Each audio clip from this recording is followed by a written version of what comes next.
Hello, everybody, and welcome to Anime Sickos. It's the podcast for geniuses and the only podcast where we take a look at the four pillars of modern misery, anime, gaming, posting, and jobs. I am Tom, in Anime Sicko. I'm Joe, in Anime Sicko. Straight up, real quick, I got two new patrons, Joe. We got to knock this out real quick. We got to thank our delightful patrons because we have some lovely shit in store for this episode I want to get to ASAP. So first of all, I'd like to thank the new patron, Derek McNelly. Derek, thank you for your lovely and generous donation and easy-to-pronounce name. Thank you for $1 or $5. $5. We Hell don't yeah. thank the $1 people. We don't? I mean, we do in our hearts, but not on the show. I haven't been doing it in my heart. You didn't tell me. Oh, well, you should. Retroactive thanks in Joe's hearts for all the $1 patrons. And another new $5 patron is, and I thought Derek McNelly was easy to say, John Rowland. Thank you. Oh, actually, now that I say that, it's definitely Roland. Whichever one, thank you. Really chunked it. Yeah. You made a big show how easy it is, and then you tripped on your dick. Yeah, correct. That happens all the time. It's become sort of a running bit, except I'm not doing it on purpose, and it vexes me greatly. But you know what won't vex me greatly, Joe, is our lovely guest. We have a guest, if I'm not mistaken. Yes. And is this the first musical guest we've ever had?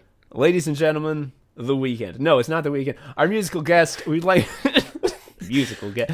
He's not going to be playing music on the show, but he has played music in the past and has recorded it. Like a lot. Yeah. Please welcome. God damn it. I've lost my fucking rhythm completely. It's Josh McVety, otherwise known as Mellow Code. Josh, thank you for joining us today. Hey, thank you. It's a pleasure to be here. Tell us a little bit about yourself. What's your deal? What's your spiel? Pitch us on you. Well, I'm an artist who subclassed or sort of multi-classed in both woodworking and music. God, that's so cool. So you can make your own loot.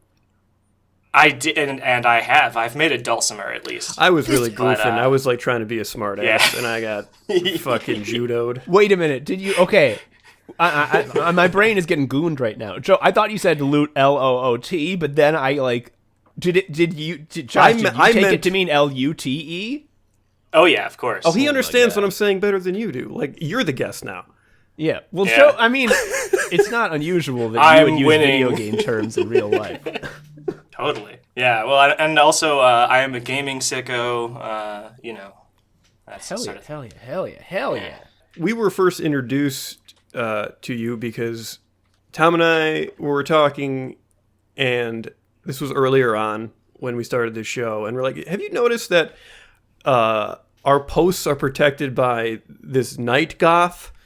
Yeah, I was like, Joe, have you noticed that like every like couple of days a bunch of your posts get a bunch of likes from an EDM ghost? Yeah, and it was delightful, and it was yeah. I'm so glad that you guys noticed me. I don't know. I feel like a lot of people who found your podcast, like, I learned specifically from your show that like I need someone to excitedly tell me about why I like something that I already like. Straight up, one of the most like big brain explosion moves I ever understood, where like the whole world made sense, is that like I realized that the most pleasurable experience anyone can ever have, and this sort of like explains everything, is being told that something they believed already is not only right, but something a genius would think. Right. Yeah, the most important thing. And also, it keeps all the bad thoughts away because you guys are saying them out loud for me. Yeah. Yeah, they run through our body, so you don't have to experience them. Mm-hmm. Yes. And now... Like channeling. And now you're on the dang show. Yeah. The How did that EDM happen? ghost becomes real. Okay, so you have... And I believe you've had a few avatars in the time that we've been aware of you. But your Twitter avatars are, like, 201. Incredible. Just Thank you. Yeah, the one that I have currently, I believe, is it's just a album cover that my friend Lynette made for me. She's a really good graphic designer. How yeah, would actually you it was from describe an it? album. It's your face is coming off in the coolest way that's ever happened. Yeah, it's floating away from my head, and there's crystals peeking out of it. Yeah, God damn, that's cool. I'm full of crystals. It's cool. It's from a single that I put out that's in collaboration with a Chicago band Hell called. yeah. They're called None of Your Concern, which sounds like a rude statement, but that's their name. That's a good name. Also, if it was NUN, and then they had costumes. Damn. They do have costumes. They do have masks, and actually, they have like the mask from like the main bad dude in Squid Game. Before Squid Game, They scooped Squid Game. they Squid Game scooped them. Like I think yeah. I'm misunderstanding what the word scooped means, but I get the gist. This is awesome. You and None of Your Concern have grasped a fundamental truth that a lot of musicians, I think, fail to grasp, and to their detriment, which is like you realize that musician is one of like the few professions, one of the few things you can do that allows you to dress up like a fucking EDM ghost. And it's just like everyone's like, I get why that's happening, no further questions. And like if you have that opportunity and you don't take it, like what the hell? Yeah, I mean, looking badass is fun, and when you have a real reason to do it, unlike when you're like me and in middle school and just wearing like so many rings and like a lot of necklaces and like having, I mean, I guess I had like white hair that was spiked up with like little like black tips. The rings are so, because obviously they'd be very loud on every desk. Oh yes. Okay. Oh man. They got caught on stuff. Oh, absolutely. Oh Yes. my god. Absolutely. I had braces. The necklaces would try to get in there. I have to admire that you've been doing this for years, because I tell you what, I put on like a shirt that's a little nicer than what I normally wear, and I become like, I shit myself. I'm so scared. If anyone's like, oh Tom, you look nice, I'm like, thank you for saying that. I will now go back to wearing solid color t-shirts only. I was perceived. Yeah. When I was like in kindergarten, I would wear like all black, like a black turtleneck, long sleeve, and like black long pants, like black jeans. And a bunch of other kids started doing that too. But the reason why I was doing it was so that I could switch into my Batman costume when I got home without having to change. Oh my god. You started a little goth kindergarten gang. Yeah, basically. But they didn't know the whole story. Like they didn't know the real reason they were doing it. Yeah, I had my secret shame at home like I was supposed to. You know, This is like one of those fucking animes where there's like a society and it's like, this is what's done in the society. Don't question it. And then like in episode like 18, we see the twist and it's like, it's because of Batman costume. Yep. This owns. I'm so pleased. So I think I have a question that I think you will hopefully have an answer to, which is, okay, so I'm 33. Do you think there is more or less goth energy in the world compared to 10 years ago? For sure. Well, also, like, I don't know. I feel like goth became like a bad word for like a while. Mm-hmm. I don't know. Like, it was like Hot Topic stuff was happening when we were in middle school. I'm 31, so we're like about the same age. Right. Yeah. And like, I don't know. All of a sudden, a lot of people who I knew who were calling themselves goth in like at that time in high school, then they stopped. They were like, oh no, I'm not goth. I'm like this other like subculture. Yeah, for sure. And some people are still like that, but I think then like all of a sudden a few years ago, everybody just started using goth as like this umbrella term, which I like. It's fine. Yeah. Yeah, I definitely I recognize that very, very keenly. That phenomenon in like the high school years where goth and emo specifically, even more so than goth, was like we all just decided the acceptable targets. Like we can make fun of those people It's Right. silly what they do, and man, what a waste of time that was. It's It was. Well, and also, emo like, kicks I think ass. it's, I mean, not the music, but I do like the style. Just throwing down that gauntlet. But fucking, the other thing that I think has also just happened is that, I mean, just because of the way that the internet has expanded people's, like, knowledge of what's really going on in the rest of the world. Big error. Big error. It was a big error, but also, like, goth is, like, much bigger everywhere else, and so is electronic Oh. music. Like, what I make, my music, like, I have, like, no fans in America. Mostly, like, in LA, Detroit, but, like, most of my fans are actually in Berlin and Mexico City and Peru.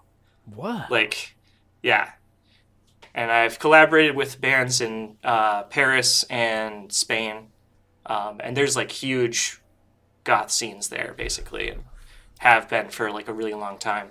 I gotta say, for as much as there is like the globalization and flattening of cultures going on in the world, it's so pleasing and refreshing when there is just like country by country wild shifts in music taste. That makes me so pleased that that's still around. This is also more evidence that America is not actually an industrialized nation. Like, Oh, absolutely not. No, I mean, like electronic music. It's like a collaboration between Detroit and Germany, and I guess Mexico and the UK back in like the late 70s and early 80s. And then I guess especially when like the wall came down, that's when like techno started. But all the Detroit techno bands and stuff, and the Chicago like house bands, and those people, like all these like black queer artists, they couldn't get gigs over here, but they were like massive successes everywhere else. That's wild. Yeah, it's almost like America hates anything new and things that aren't just like guitars and white dudes. and already kind of on every medium. It's got to fit in, right? You got to have something you're already familiar with that you slot in. Yeah. But luckily, I mean, at least hip hop, I mean, which is electronic music, was like definitely become mainstream or whatever. But there's so much good stuff out there, and like it's not very well received here. I've heard German people rapping, and I don't think the language lends itself.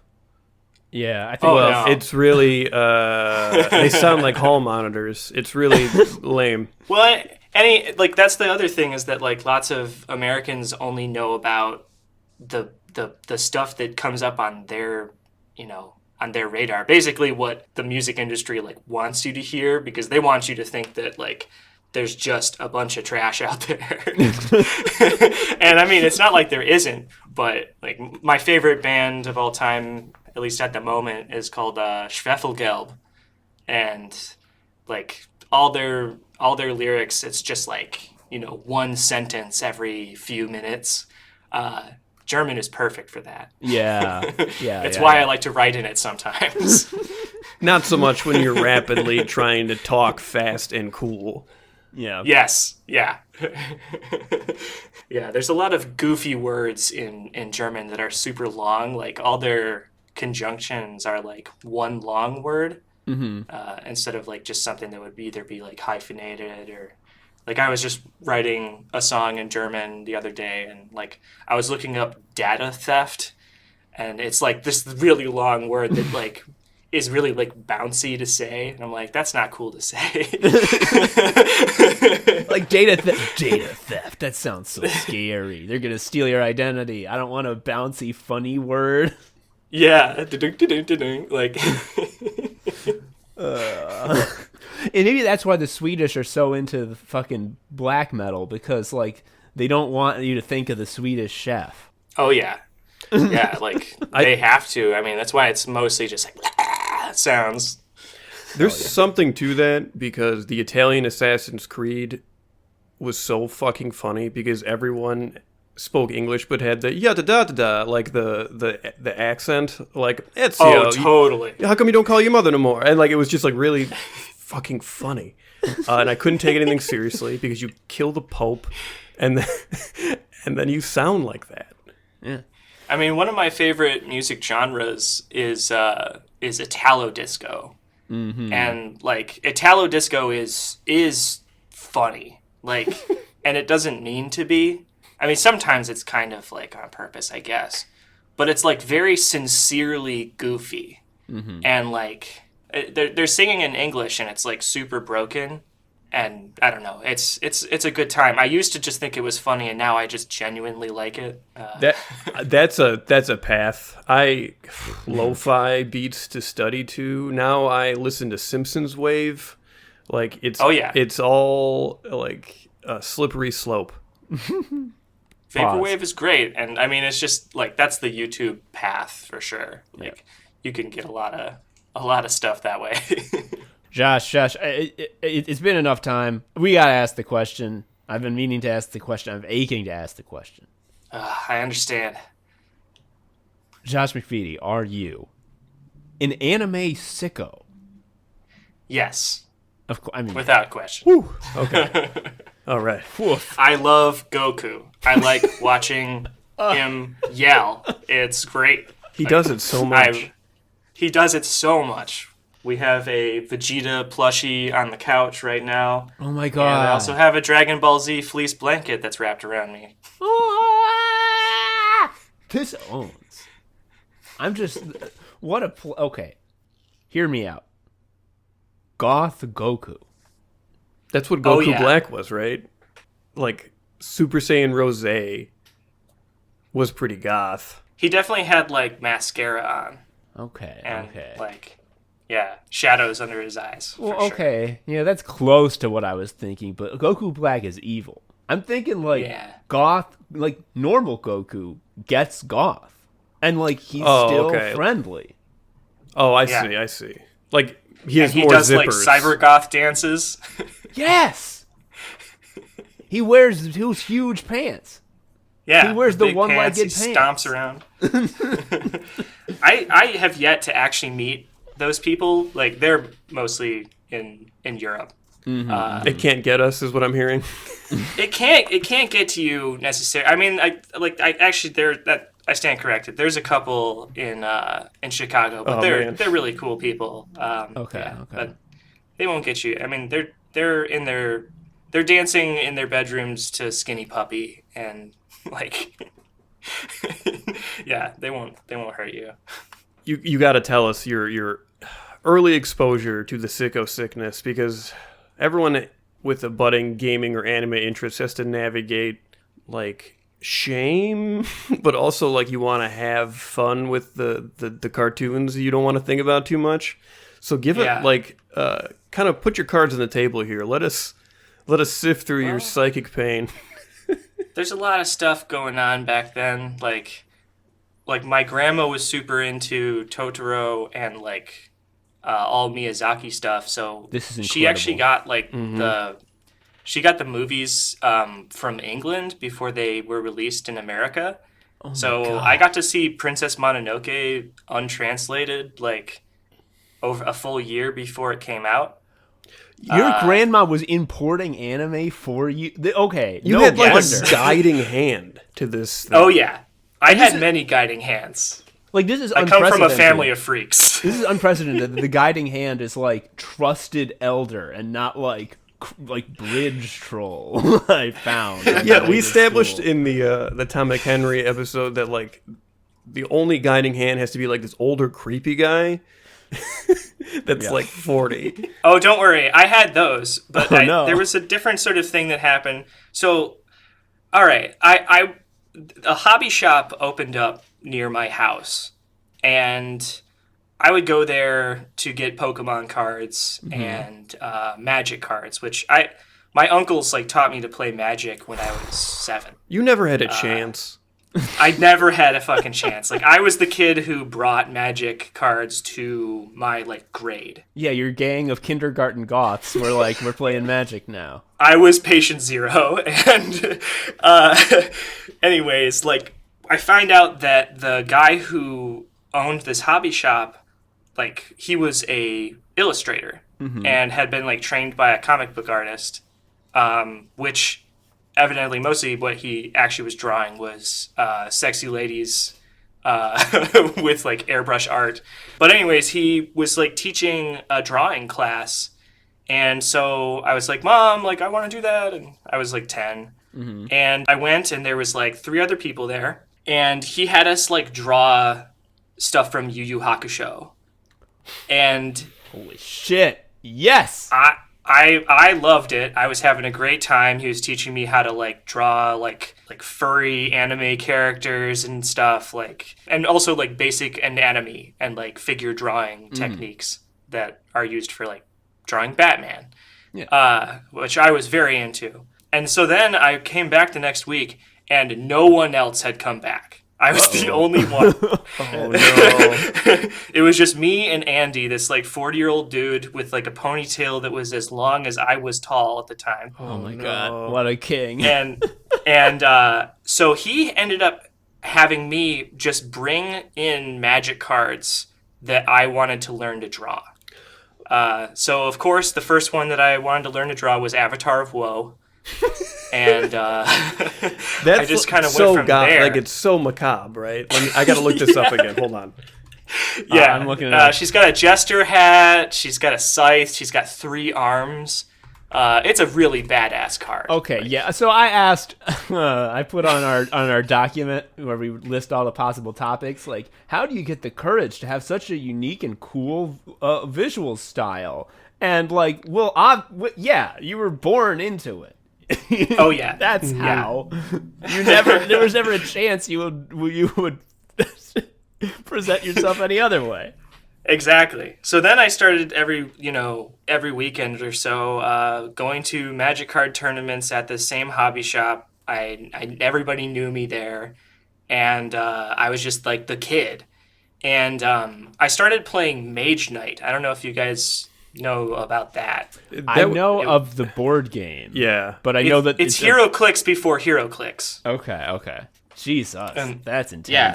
So it's the little figures, and they've got little clicky dials. It's Warhammer for people who don't want to learn Warhammer, and also it was significantly less fascist, which was definitely good. That's a low bar to clear when you're comparing something to Warhammer.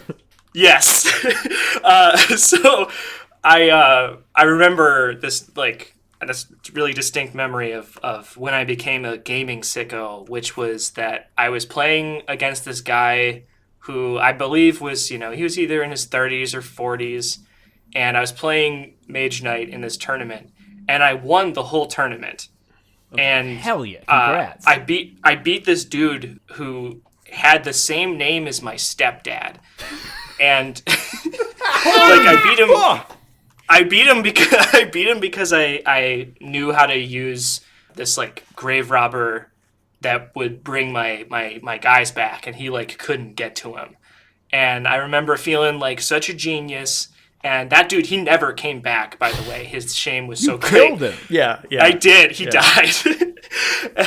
But I'm in 5th grade. Like you guys said, I never had a chance. Like my ego was far too skewed in that direction. You lived Hot Rod. Like, that happened to you. Yes.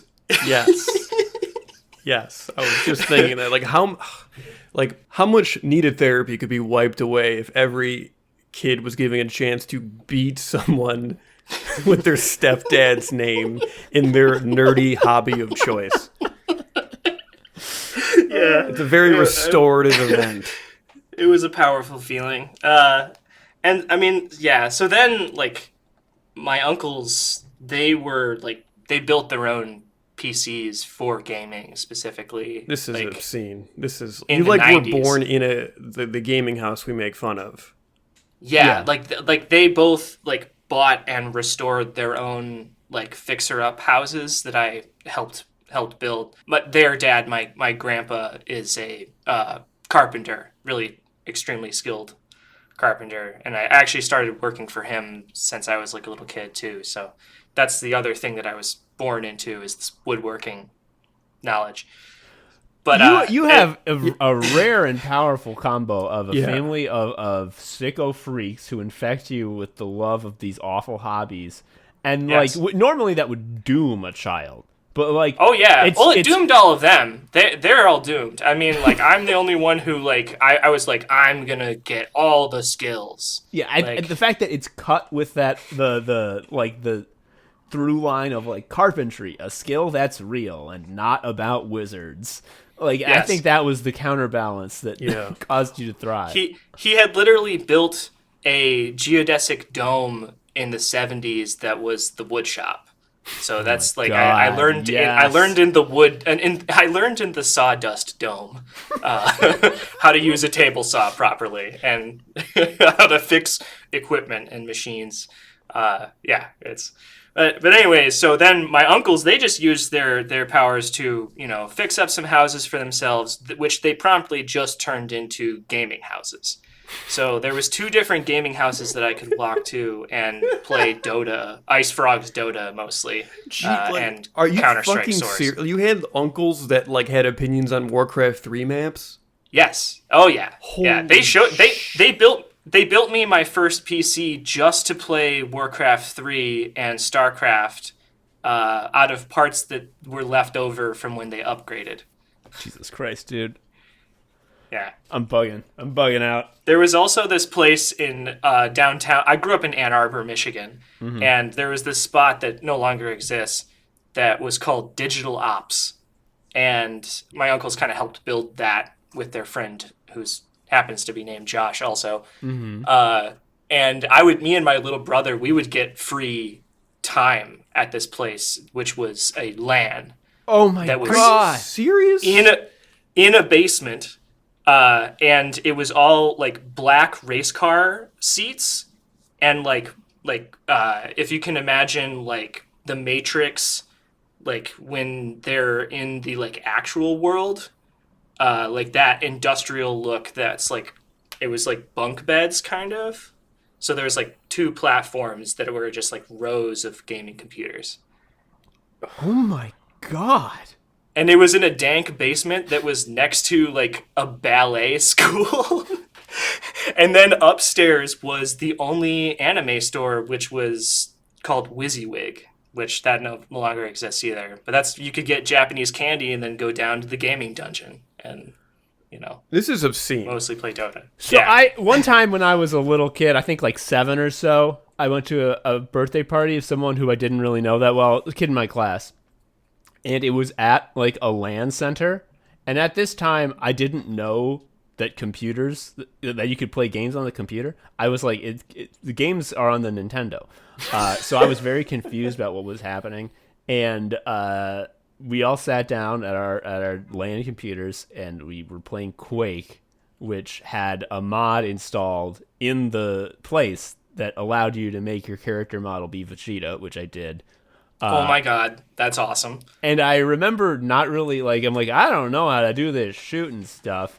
And I didn't really have a good time because I had never played a shooter before. I'm doing shitty at it. And then I left being like, what an oddity. Time to put it all out of my mind.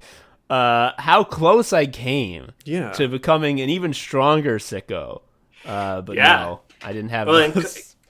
God, yeah, I played a lot of Quake, and it is, I mean, that shit's fast-paced as fuck.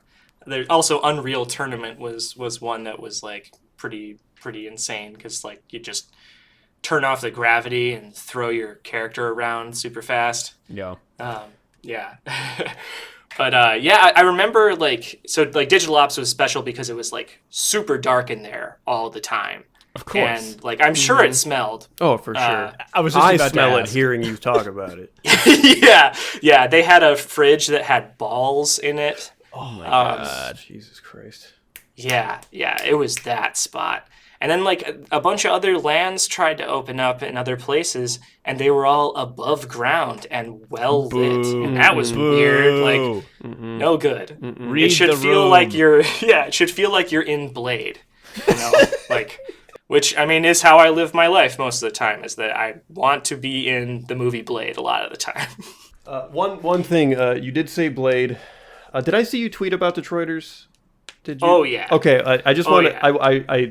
I'm putting Farmer this connection. Zach's. Yeah, okay. I wanted to. We were Blade just. is so goddamn cool. That was the connection I had because we watched it again, and Tom and I were talking and he was just like, it's really not funny how there's just.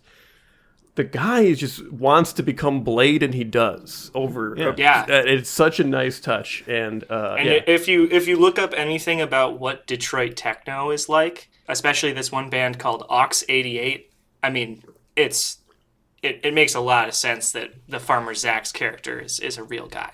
Yeah, these guys are Blade. They're Yeah, Daywalkers. I saw them play live with this project called The Egyptian Lover, and also Nucleus, the people who made that song called Jam On It. That was like their one-hit wonder. Mm-hmm. Jam on it, jam on it. It's fucking great. But yeah, they just like had like 4 different dudes in trench coats, all shaved heads, all little sunglasses like Morpheus. And just like all of them had different like synth setups, basically like craft work. It was awesome. that's Hell yeah. awesome.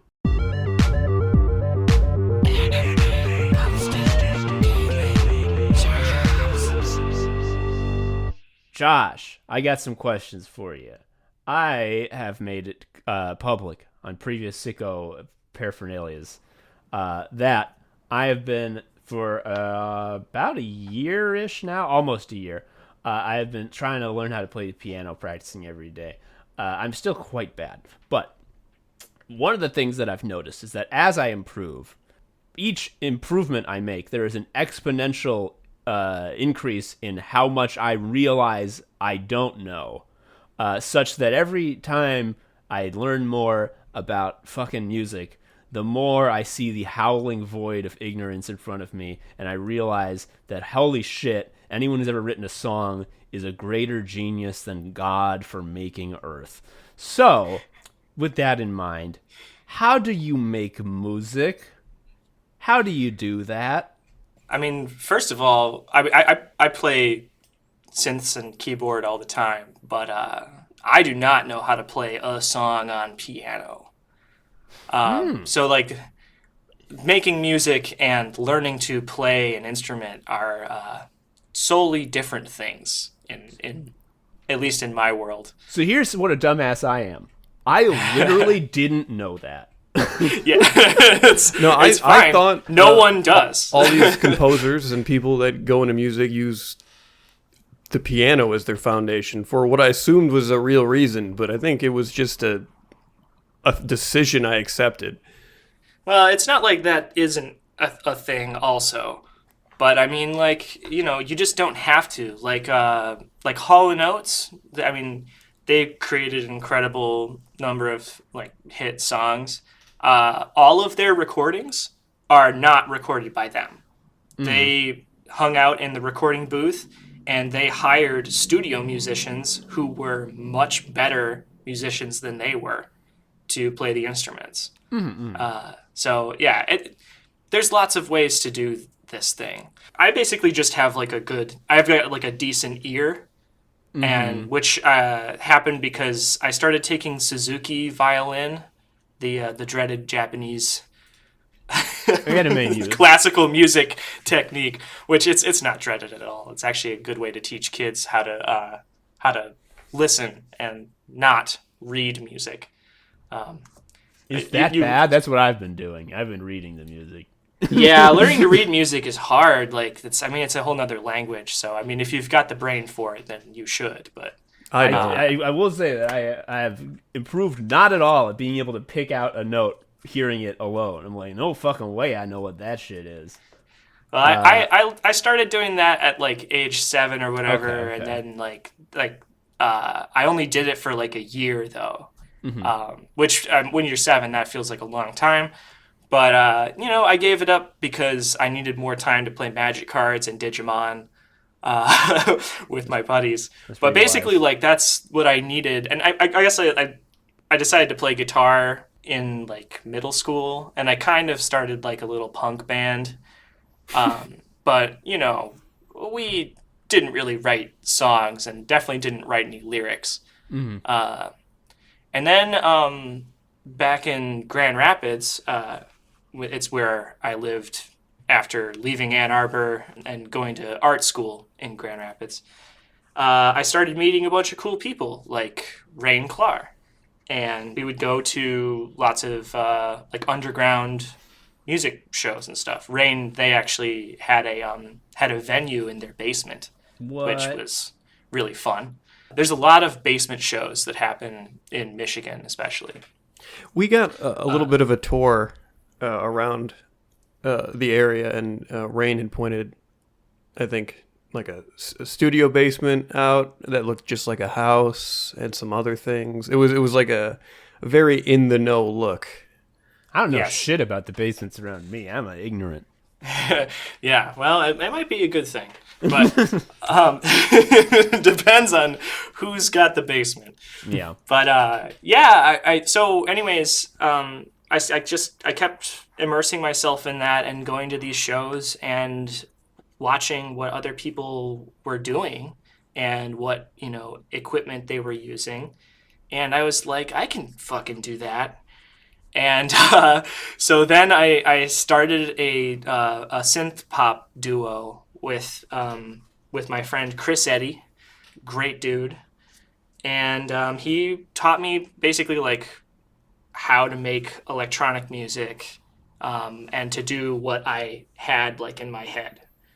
So how do you do that? Well, so what I figured out was that you can just pirate software, so that's cool. Yeah, that's cool about then- all things. Pirating Yeah. rules. Yes. You can get, virtual synthesizers that way. But having like physical synthesizers and like especially a drum machine is like really helpful because you can just, get comfortable, set yourself up in a way that you're just having a good time and just fool around and like make beats. It should be something that's enjoyable. And yeah, then I started collaborating with a bunch of people. And when I moved out to LA, I had already done 2 albums, one for a project that was called Exposure Therapy, and then the other one was called Bass Witch. And Bass Witch that's was so mostly cool. like, we were just making like Mortal Kombat sounding songs. So you can find that on fucking Spotify or whatever, or SoundCloud. But yeah, so then I decided to start Mellow Code, and I had started DJing, dark What? Okay. electronic music. Again, I'm going to expose my ignorance here. I don't know what DJing is. I've heard it, the term. Yeah. I've seen DJs. You got to put on the big mouse head. Yeah, it's not that. But like literally, like, give me the most dry to the bare bones description of like what are they doing? Like what's going on up there? So if you ever go to like a club, there's often some person hanging out in this booth or whatever that is inscrutable and you can't see what they're doing. Yeah. And they're probably using what are called CDJs with like a USB drive like stuck in it that's just got 20 songs that they picked out that they want to play that night. Yeah. And then they live transition between the songs. So like instead of just having the songs end and then no sound for a little while like it normally would, it transitions like how you can auto transition with Spotify and shit now. You can make it so that the songs like go into each other. You can. But they can Yeah, also people- add effects people do that. mid-song, Tom. They That's the other can. thing. Like you like Yeah. you know in well, I know in about air horns. No, okay. Obviously. What I was going to say, it's like in a game when you take too much damage and the sound gets weird because it sounds like you're underwater now because you're at critical health. They can do that whenever they want to a song. Okay, I get it now. That sounds awesome. Okay. Yeah, they can make it sound like it's underwater. That's usually called a crossfade. Yeah, there's a few different techniques, and I usually like to do like the kind of old school ways because I learned to use vinyl. But then coming out to LA, like nobody uses vinyl here. I mean, some people do, but for the most part, if you're going to be playing at a goth club, you got to bring your USB, and it's actually a lot easier. Carrying records around sucks. Yeah. Yeah, I don't know. It was good. It was a good way to meet people, and so I created Mellow Code as a way to collaborate with lots of different friends that I had met. And every time I did that, I learned more stuff. And you can look back. I've released, I think I've released over 100 songs. Holy moly! And I think, yeah, you can go back to the beginning, and I still like what I did in those times, but I definitely have gotten better. So it takes time. So I'm just thinking, like, what would I, if I wanted to write a song? If I'm like, I'm not gonna just be playing sheet music like some fool, like some person who has been chained by the past, just recreating the work of old dead men. Why, I'll create something new. Here's what would go on in my head. I'd be like, I guess I gotta pick chords. What one's the best one? I don't know. I'm scared, and then I'd start crying. Is that what I mean, you it's do? definitely C. Okay. C's the best one. But yeah, no, I don't do that. I definitely start with like a kick drum, and then I'll like fuck around and sort of see if I can't create like a happy accident, kind of Bob Ross style. Mm-hmm. And how did that go? What do you mean by that? Do a bunch of stuff at once, and then you get surprised with what happens because your execution is going to be a little sloppy, right? Yeah, well, also, like, if you have, like, a drum machine, then it does the timing for you. So you don't have to, like, hit every drum.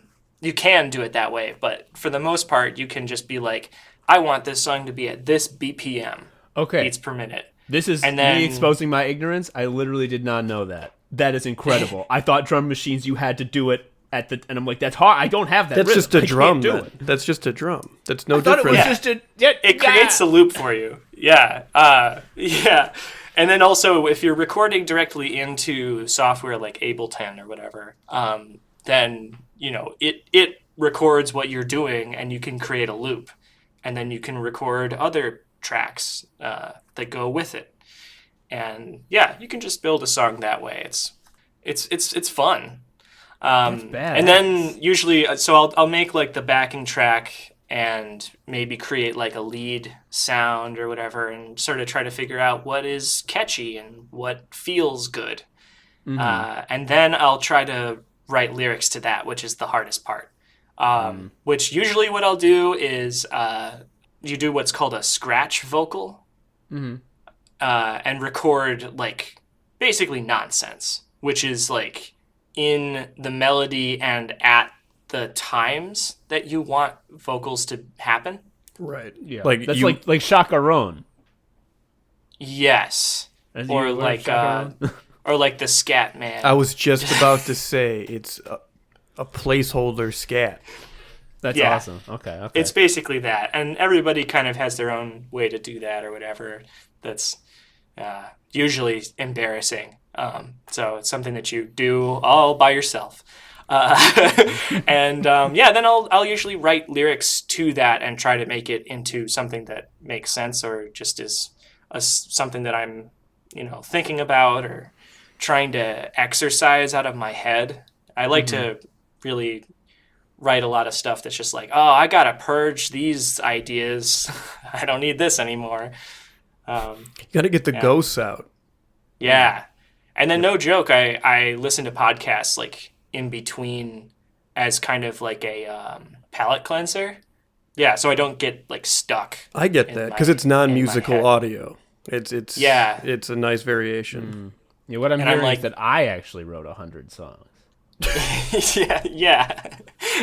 No, like I'm writing something that's like super dark and heavy, and then I'll listen to anime sickos for a little bit and then go back.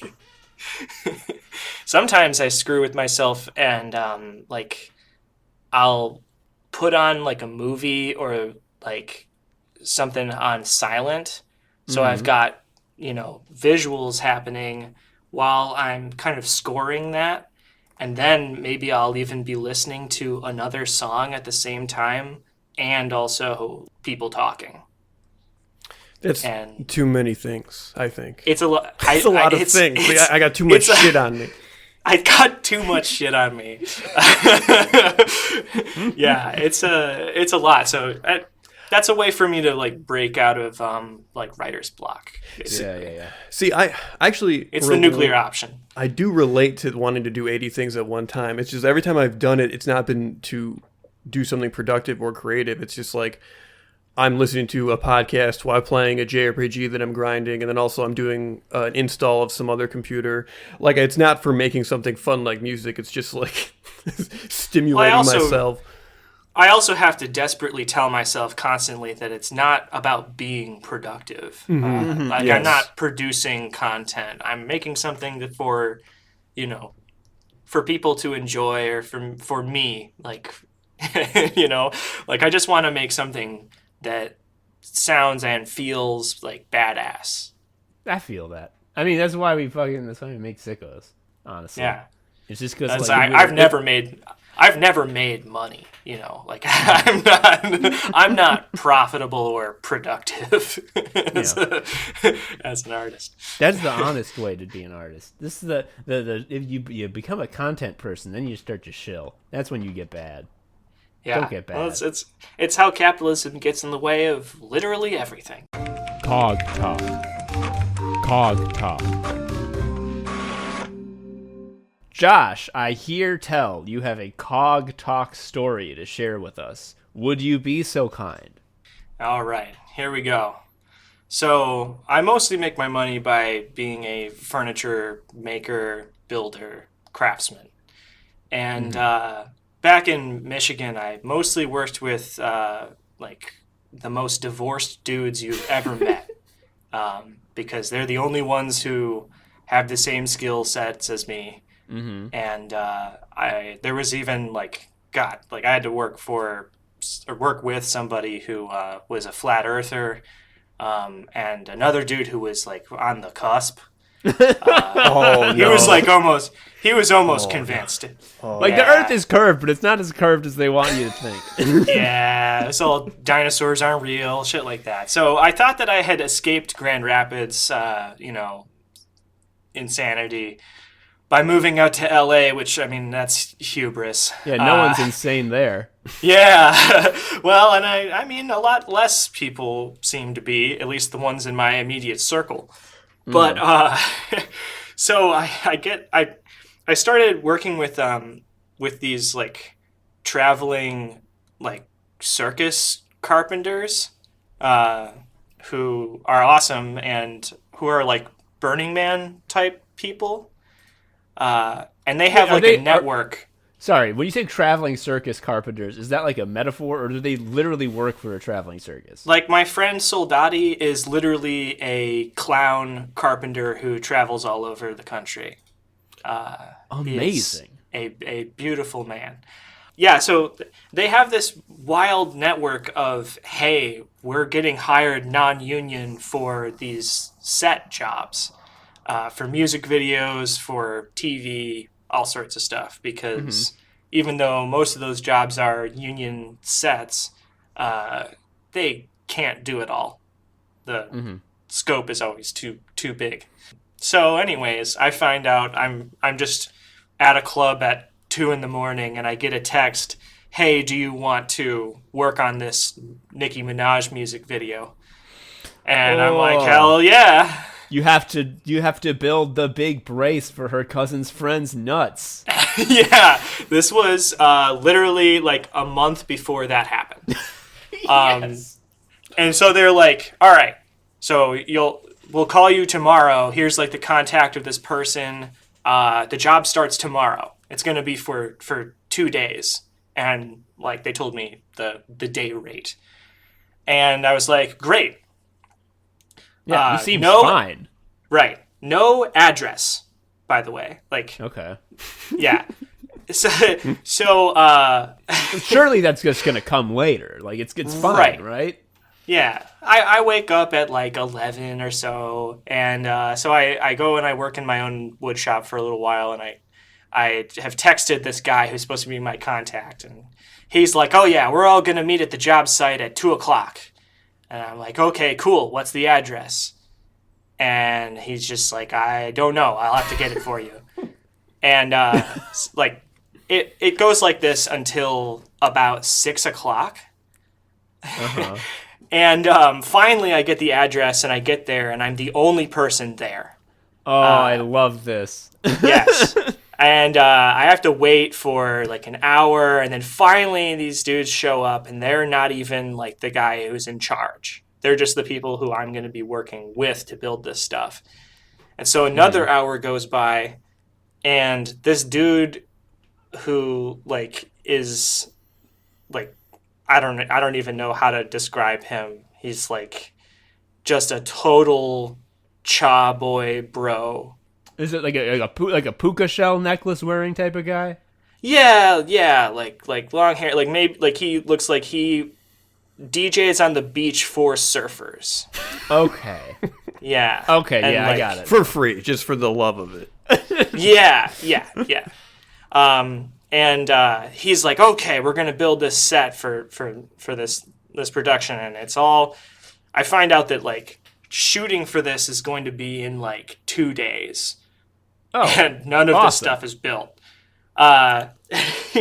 He and you'd think that if you were gonna build something for something like this, that you would be given drawings, right? Like. Mm-hmm. Yeah, that makes sense. Technical drawings with measurements on them. This is the same Nicki Minaj, right? This is. Okay. Yes. And so this guy, he like shows us his shitty laptop, and he brings up Google SketchUp and shows us the set one time on his screen and tells us a few overall dimensions and then tells us to just go do it. He doesn't leave the picture with you? We can't print it out. Nothing. Like I scribbled it on like a scrap piece of wood, the thing that I was gonna do. Mm-hmm. And I was working with like a few other people, and so we all had to kind of like just choose who was doing what. And suffice it to say, like these people, a lot of them, not the best woodworkers, definitely like really kind of burned out brains.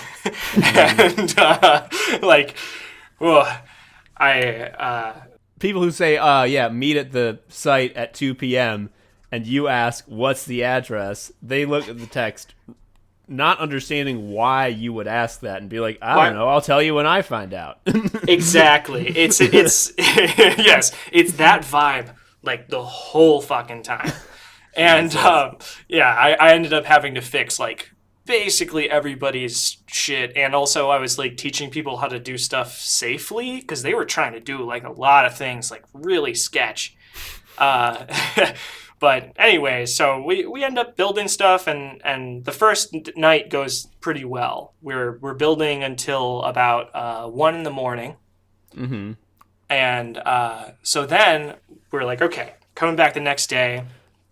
Okay, I want to pause, and this is probably wrong, because I realize that you're working till 1 a.m. There's probably lights, and you're probably indoors. For whatever reason, the vibe of this story led me to believe that you were like on a remote beach and like told to build there.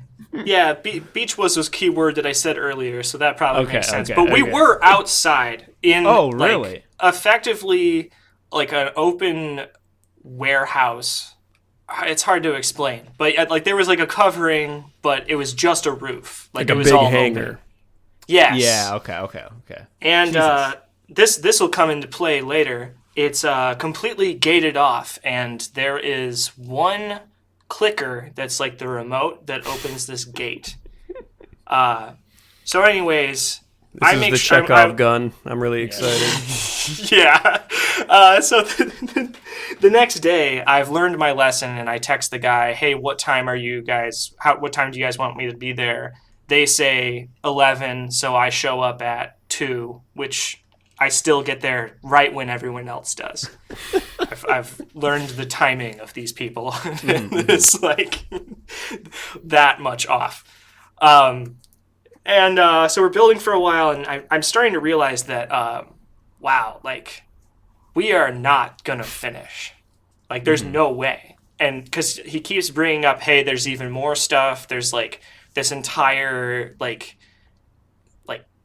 shrine that has these, like, bathtubs lining the sides of it that are going to have ladies dancing in them. Mm-hmm. And, like, there's going to be CGI gold liquid that they're, like, going to be twerking, like, in.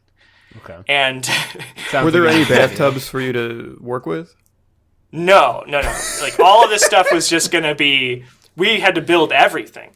So then this dude, he's getting more and more, like, ornery. And he's like, don't worry about a 1/16 of an inch or even an 1/8 of an inch. This, like, we're building sets, you know, it doesn't have to be perfect. You know, I'm no woodworker, but I feel like you do worry about 1/8 of an inch. Not when you're building sets, and it's not like I didn't know that. But, you know, like, yeah, like, I'm going to do it to the best of my abilities. I can build things fast and accurately. Mm-hmm. You nerds are going to measure every time? Right. Yeah. And I was on board with some of that. Like, yeah, these measurements don't have to be perfect. It's just going to be on the screen for, like, less than 30 seconds. Yeah. But then he'd come by and look at a seam that somebody else had done that was slightly off and be like, this is unacceptable. And like, you guys can't even build boxes.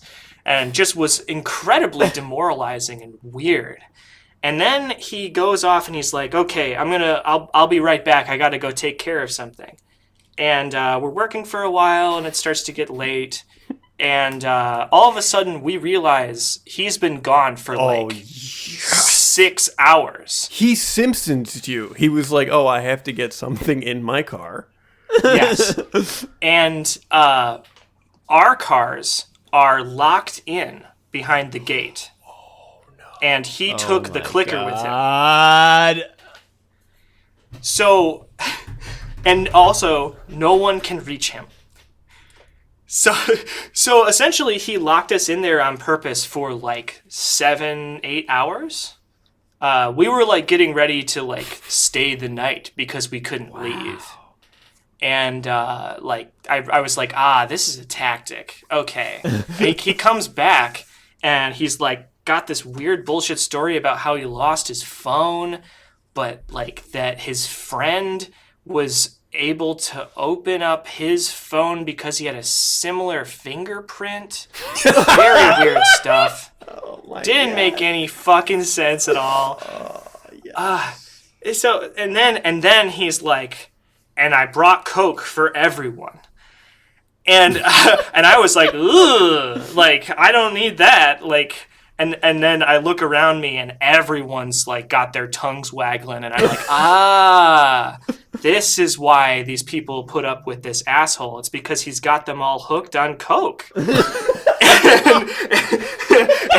that this is normal. Like, and that's also how you're going to get it done in time. Exactly. Yeah. Like, it's the only way that they can get it done in time, which is also insane because you think they were making mistakes before. Try, no sleep and a coked out brain. And he's like, no one can drink beer on the job, but then he's like giving everybody cocaine. And I'm like, God damn it, this is awful. So cocaine then is like LA's version of like company bucks. It's like script. It is. You only use it at the company store, which is your nose now. No joke. And this was like the only time that I've really come into contact with that, and it was terrible. It just made my eyes go, oh no, like my brain was just this is bad. And so anyways, it's fine. We can finally finally go home. And then I find out that they need me to work the next like 3 or 4 days on site, like on the shoot. Isn't it built at that point? No, we had only built part of it, and then I find out that there's even more. Like, we haven't built the tubs. We have to build like this big like shrine thing like in place. And it's good that you don't know the scope of this thing at any point. At any point, no. And not only do I not know, but like only this one like total asshole does. Like, he's the only one who holds all the cards because he's the designer, right?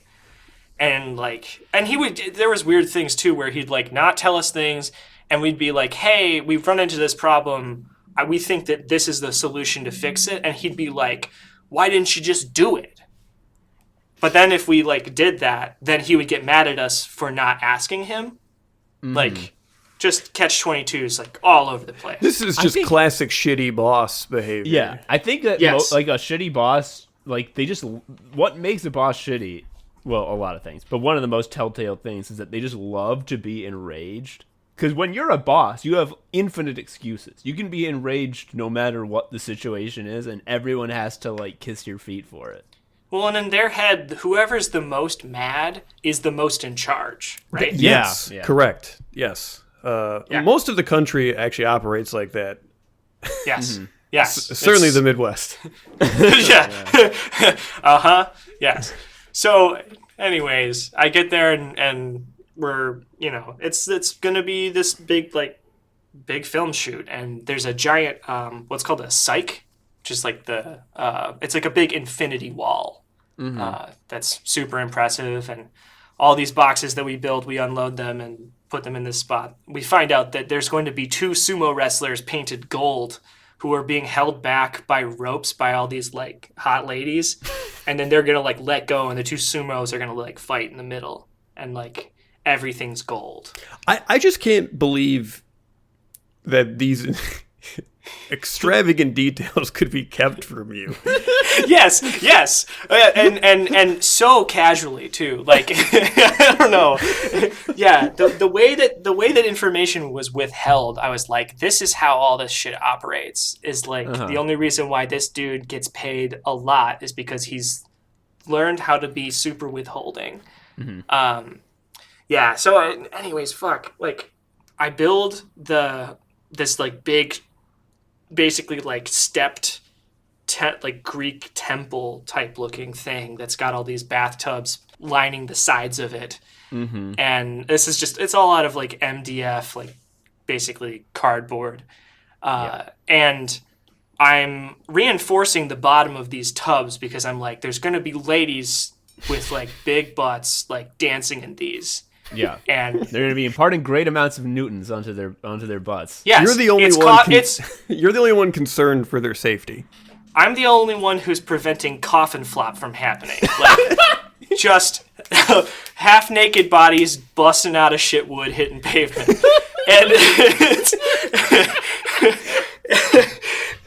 and so fuck. Like, I'm just reinforcing it with like a post in the middle, just so that it doesn't flex too much. And the guy comes up running to me, and he's just like, "What the fuck are you doing? You're wasting time." And I'm like, "I'm just making it so that these don't like break while they're being used." And he's like, "No, that's a huge waste of resources and time. Like, you just leave it as it is. It's good enough." This is every problem in a nutshell. This is so beautiful. Yeah, this is the Beirut bomb. Like, hey, there's a big bomb in Beirut. Can we move it? No, fuck you. So, I mean, what I did was then he left, and I continued fixing it because that's how everything gets done, right? Like. I know that I'm the only person who's preventing a model from being hurt. Yeah. So I'm just gonna do it. And it was fine. Like, I just had to do that a lot. Like, just ignore most of what he said, and then if he got mad about it, realize that his yelling really didn't actually have any bearing over what I was doing. Like, yeah, because you don't need him for coke either. Right. Or jobs ever again, because I'm never going to work for him. So then, like, we're having lunch or whatever, and he's like got everybody around, and I even think he called it like a powwow, which I was like, God damn it, dude. He's got sunglasses on all the time, and he's like, okay, so like you guys, you and you go off and work on this thing. You and you go off and do this thing. And then he like stops for a second, and then he's like, do you guys think that I should put straight pipes on my Beamer? And we were just like, what? And like he just like completely trailed off and started bragging about his sports car. This is Coke thoughts though, like for sure. Yeah. Like this is textbook. Because not only is he talking about something that's a dramatic subject change, it's a like a craft. Like he's talking about a fun hands-on project. That, and also bragging about how much more money he makes than everyone else there. Yeah. And like, yeah. So then like he then somehow mid-sentence like glitches out again and returns to what he was talking about, but then switches around who he was assigning to what job. Incredible. And and so then he's like, I need you guys to build a circle, like just a circle. And we were like, okay, out of what? How thick of a circle? Or is it just like a big disc that's made of plywood? And he's just like, yeah, make it out of whatever we have. And I'm just like, okay, I'll figure it out. And he's like, make sure it's like, it's got to be 20 feet in diameter. That's massive. And it's so big. And I'm like, what is this for? And he's like, the sumo wrestlers need a platform that they're on. And I immediately think back to the Sumo Sicko episode about how the platform that's like a few feet off the ground so that sumos it's the ankle injured. Buster. Yeah, I'm like, like how high does this thing need to be? And he's like, no, it's just like flat. Like it's just like a flat disc. So I'm like, okay, I think I know what I can do. So I go and we have to like drive to this spot, which is like 2 minutes away. There's 2 different airplane hangars that this thing is being shot in. Mm-hmm. And like I go and I make a router template, which is basically just a board with a screw on one end that makes a big compass, and I make a big perfect circle. Mm-hmm.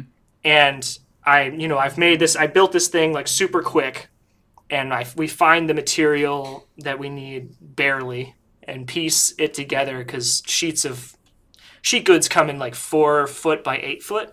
Yeah. And he needs like a 20-foot circle. So this thing is like, it's multiple pieces. Mm-hmm. And they're just going to like screw them to the ground and like paint it on the ground.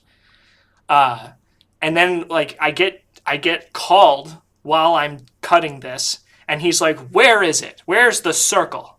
And it's been about 6 minutes. And I'm already halfway done. I'm like, I'm almost done. Like I'm he's experiencing time differently because of the Coke. Yeah. He is Coke. Yeah. Yeah, Yes. he's in the hyperbolic time chamber. Or maybe everyone else is. I don't know how that works. So then I finish it in like a few more minutes, and he calls again. He calls the other guy, and he's like, where's the circle? And we're like, okay, we're good. We're like loading it up in this truck. And they bring it to him, and it's been like 15 minutes since he told me to do it. Like, we really did this thing very fast, and he was like super mad about how late it was. Mm-hmm. And then he looks at it, and he's like, I asked for a ring. No. And we were like, oh my God. What? He's like, this should be a ring, not a circle. And we're just like, I was like, he said they needed a platform. Yes. And so I was like, so he wanted this thing done in like 6 minutes, and it took me about 10 minutes to cut out one circle, and I would have had to then change the position of this thing and do another cut that's basically the same cut, right? Because making a ring is cutting out 2 circles. Yeah. Right? Yeah. So like he wanted double the work in half the time. And also he used the wrong word the entire time. And used the wrong word. He said, I said freaking, basically. Yeah. And the thing that is so scary, like, look, I'm not saying you're violent, but like, like if someone did that, people could beat his ass, and you'd be like, yeah, okay. Like I don't know, that's like a reasonable response. Also, everyone around him is on coke. You got to be careful. I'm saying he's making a lot of reckless choices. Right. Well, yeah, everything that he did was reckless and insane, especially just, obviously he's just been doing these jobs that he does not have the resources or time to do. And just like the scope of all these projects are always far bigger and like just than what is reasonable to accept. And then, so that means that he then puts all of that burden on everyone else around him so that he doesn't have to deal, right? It also sounds like he gets these gigs because he probably plays up how cheap and fast he is, and then no one knows that he has a misery machine. Yes. Yeah, this sounds like you're describing all labor. Yeah. Yes, it is. Yeah, I know that it is, but this one, I guess, was really stood out to me as pretty special, just because like this was a multi-billion-dollar funded project. Like the idea that there wasn't enough time or resources to make this happen, not frantically, is like right America. It's also not an exaggeration to say that like the outcome of this Nicki Minaj production like ran through this sunglassed asshole like who doesn't who either doesn't know what's being built big picture, or he just likes to give you breadcrumbs like a fun little trick. Oh, it was definitely the crumbs scenario. Like he knew what was happening. Yeah, like so then okay, so I finish the tubs. Like I finished the project. I had been told that I was going to be working 2 days, and it's been 4 days, and most of those days have been 14 to 16 hour long days. Yeah, outside, right? When was this during the year? This was during the summer, so it was hot as hell. It was like we were sweating profusely. It was over 100 degrees a couple days. Holy and moly. one of them, I mean, at least like on set, it was inside, basically inside like a big airplane hangar type space. God, it was insane. So then I'm like, all right, I'm done. I'm gonna leave. Like the people who are actually in charge of paying me is the production team. These people who I've never met, so hopefully I get paid.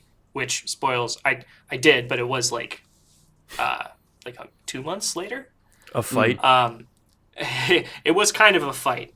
But anyways, I'm like, hey, I'm gonna go. And the dude that I'm working with, he's like, okay, cool. We'll call him Sunglasses Guy. And Sunglasses Guy immediately calls him back and is apparently using his own phone as a prop that he's wrapping in like gold duct tape. What? And like also talking on it at the same time. And he's like, he can't leave. We have 11 more hours today. What? And I was like, I'm not sticking around for 11 more hours. Like, I'm not hired as what's called art department. They're the people who hang out backstage and like fix stuff on the fly or build new parts or whatever that need to happen like during the shoot. I'm like, that's not my job. Like, and this dude is not my boss. He can't tell me to stick around or not. Like I finished what I was told I was supposed to do. And I'm like, well, I guess I'm going to burn a bridge, like, which I don't want to work for this dude anyways. And so I just left, and it was super freeing. It felt very good to do. Yeah, like, I feel powerful just hearing about you having done it. And yeah. I wonder, did he even remember it happened? So that's the best thing is that, yes. So then the next day, I text the dude who I know will help me get my paycheck or whatever, who, by the way, was extremely thankful that I was there. All these people that I was working with, they were like, oh man, like we would not have been able to finish this with you. Like we can't wait to work with you again. Like they were cool. But I find out that he had told the dude that that I was gonna go pick up my wife from work, and that's why I had to leave, which was not true. But this guy can't stop like lying. Like his uncle works at Nintendo. Yeah. So then apparently then the glasses man fucking got mad at that dude for misinforming him earlier, which had made him, angry. So he was just actually not mad at me at all, and probably doesn't remember that I even exist. But then instead got mad at the other dude for being the bearer of like what he saw as wrong information. So I didn't even burn the bridge. Like, but yeah, I'm never gonna work for that dude anymore. And then a month later, then Nicki Minaj comes out as being anti-vax, and I was just like, oh shit! I'm really glad that I didn't stick around for the shoot. Like I didn't meet her or anything. I wasn't trying to. So has this video come? Like, will the video come out? Like, is it shot? I want to see the fucking circle, dude. It got shot, and I'm sure you won't even see it. Like, I've been told by these people, like it's ridiculous that it was even being, anal retentive about little details while at the same time telling us to, not do that. Because things just get CGI'd over, like an incredible amount. Like, you'll barely see any of the stuff that we even did. I think actually like the tub scene that should be pretty much like very visible, and I basically built that by myself. So once that video comes out, believe me, I'll be like, I made this. Like I'll be posting it around, but I don't think it's come out yet. And if there's a story where like one of the dancers like would have died, but there was a supporting post underneath one of the tubs. Yeah. We know. Yeah, I wanted to prevent the coffin flop fiasco that was really ready to happen because of coked up nut job. Yeah, so that's the Nicki Minaj job. Sicko mode, sicko mode, sicko mode. Sicko mode, sicko mode, sicko mode. Sicko mode, sicko mode, sicko mode. Sicko mode, sicko mode, sicko mode. Josh, that was a very funny story about you having done some woodworking and constructing of items. I hear from you 30 seconds ago telling me you wanted to talk about this, that you have created a spooky box that ghosts live in. Can you tell me about that? Yeah, I mean, so basically the horror movie The Witch came out a while ago, and the director for that movie wanted all of the score, all the musical score, to be done with analog instruments and not, digital, not like samples of, spooky sounds. And so they built this thing that they called the Apprehension Engine, which is a spooky box with cello strings on it, and this thing called a hurdy-gurdy, which is like a crank that you turn that makes brrr I sounds. love the hurdy-gurdy. The hurdy-gurdy Yes. owns. Yes, it's a good noise. So basically it's a box filled with contact mics, which amplify sound. And it's got a bunch of weird metal pieces on it and stuff. You can see videos of it on my, Twitter and Instagram and also my YouTube. And there's a DIY community building these things. And mostly for like what's called ambient noise music. There's a lot of ambient noise projects out there and people who perform basically like really experimental music live. I saw one of those kind of on accident. I know it's like kind of like, I saw experimental stuff and it was weird, but the person just wove a pencil through guitar strings and slapped it a bunch. And I was like, I'm at the wrong place. I think that one of the best like noise shows I've seen a lot of really like not particularly interesting ones, but one was where a guy had contact mics inside of a cow's heart and then was just like dissecting it, and like we were just listening to the amplified sound of that. The heart was on the outside of the cow. It was pretty cool. But yeah, so anyways, I'm like, hey, I can build stuff good.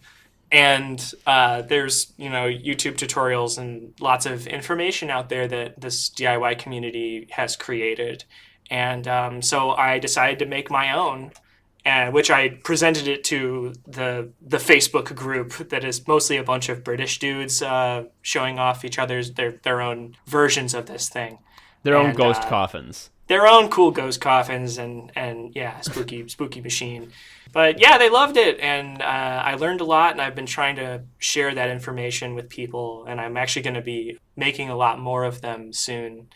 The one that I made was commissioned by the head of the record label that I'm a part of, called Crunch Pod.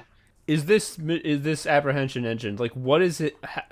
How does one operate it once it's constructed? Like, if it's for ambient scoring and ambient noise rather than like to perform a song, do you just sort of like jiggle it?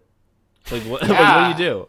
I mean, you can jiggle it, but for the most part, like, yeah, there's lots of different ways to play it. You can use like a violin bow or like a cello bow or like a piece of metal and like hit it. There's all sorts of stuff that you can do.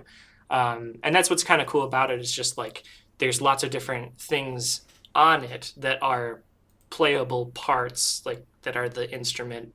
And yeah, that's the thing, is that basically like the sky's the limit. So yeah, it's fun to mess around with. It's like 4 instruments put together as one thing. Whoa! You know what? I just had an incredible breakthrough in comprehension, which is, what this reminds me of is a couple of years ago I would get a bunch of fucking algo ads for fidget cubes, where it's a little cube where each side of the cube had a different like fidget toy. Yeah, there's like a light switch or little buttons. I don't know about those or anything. Like a Bop It? Yeah. Yeah, kind of, except it's a cube. And I was like, that's cool. I don't think they ever fucking existed. I think it was only an algo ad thing. That's what I'm getting that vibe from this, except it's all, you can make dope sounds from ghosts. Yeah. It makes all of the classical like horror movie soundtrack noises pretty much without trying too hard. Like, you could just like kind of hit it with stuff, and like it would make sounds that you'd be like, oh god, I recognize that from whatever horror movie, because a lot of that stuff was done with like Foley work, like Foley artists are the people who make sound effects. Yeah.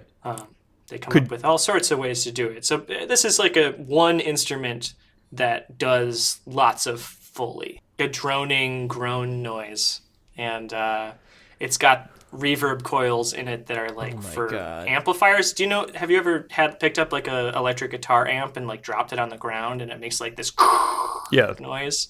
Yeah. You can do that with just like your finger. I'm looking at I found the post where you post the pictures of this. I put it in our chat. And this thing is a beautiful coffin full of ghosts. It's got all types of shit sticking out that I want to slap with a hammer. You know what this looks like? An anime character would carry this on their back, and it would be like covered in a maybe like a burlap sack, and like, what is that weird machine? And when it's time to throw down, yeah, there'd be like the second to last episode, they would be like fighting, and they'd be like almost getting their ass kicked, and they would like reach behind their back to take it off, and someone else would be like, not yet, and they would use their special move, and then the person with this on their back would smirk, and you'd be like, so close. There's always some bad guy with like a musical bass attack, or like those 2 guys from, I think, Kung Fu Hustle. Yes. Kung Fu Hustle owns. Yeah. They like shoot sound waves at you, and it like cuts people in half. It's cool. Oh my god! I'm seeing that the little metal strips that are all sticking out at different lengths, so that they create different tones when you whack them, are actually made of metal rulers. This is an incredible genius move of reusing found objects. I would have. Yeah. And also the fact that they've got little marks on them, as a ruler does, makes it so that you can tune them, because you can adjust their how far they stick out to change the tone. And because of the markings, you can know which one's your favorite or whatever. Oh my god, this thing! Oh, like I want to play with this. This is like the Anbernic, Joe. You put all the cool shit in one thing, and then you just get to play. So lots of people make these, and the original one is sold for like 10 grand that you get from like the guy who like invented it. And you can look it up, and it looks fine, but compared to mine, I gotta say, like, he is not a woodworker. Like, it looks like shit. Like the original is just banking on the date and not the craftsmanship. Okay. I looked up the original one. What is this thing called again? Apprehension Engine. Yeah. Joe, I'm gonna drop the original in the chat. You know what this looks like? Josh, yours looks like a beautiful coffin for ghosts. As I said, it's shiny and red and just gorgeous to look at. Mm-hmm. The original one looks like the workbench Josh used to build his on. And that is accurate. Yeah. That was the whole thing. Was I was like, I'm actually, a fine woodworker is what the term is, and so I mean, these people, they're musicians, and they built a cool thing, but yeah, I know how to do it. I know how to do it better.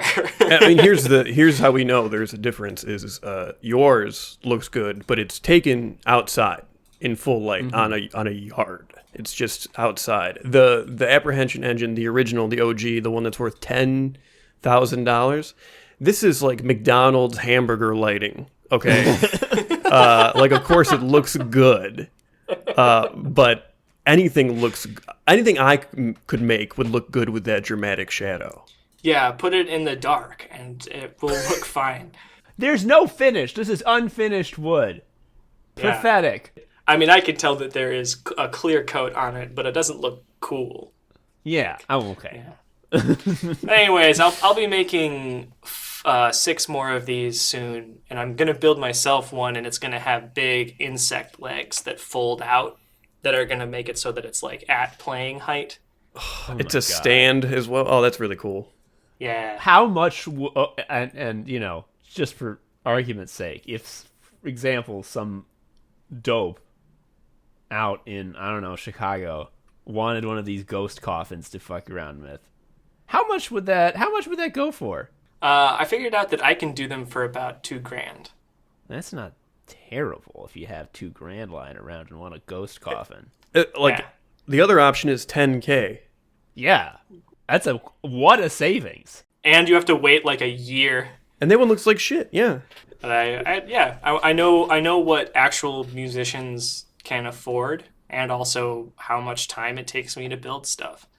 And yeah, I don't need to overcharge from what I make. Hell yeah! I love what I'm hearing. I'm hearing good things. I try to do good. It's part of the whole Midwest shame circle, but at the same time, yeah, it's not bad to be a nice person. We need to unpack. We need to have a follow-up Midwestern nice discussion about how it's like somehow more toxic than if everyone was just like eat shit and die every second of your life. It's insane and damaging in ways that it's hard to comprehend until you've moved away. Yeah. Which, I mean, Chicago, I believe, counts as moving away if you are, Yeah, like suburbs. There's still much of that, and also it's just also me realizing like, oh yeah, everyone was just like really passive aggressive. Oh my god. Right. Yeah, just like I went back to Michigan for a little bit pretty recently, and I was just like, wow, everything here just kind of runs on guilt and shame.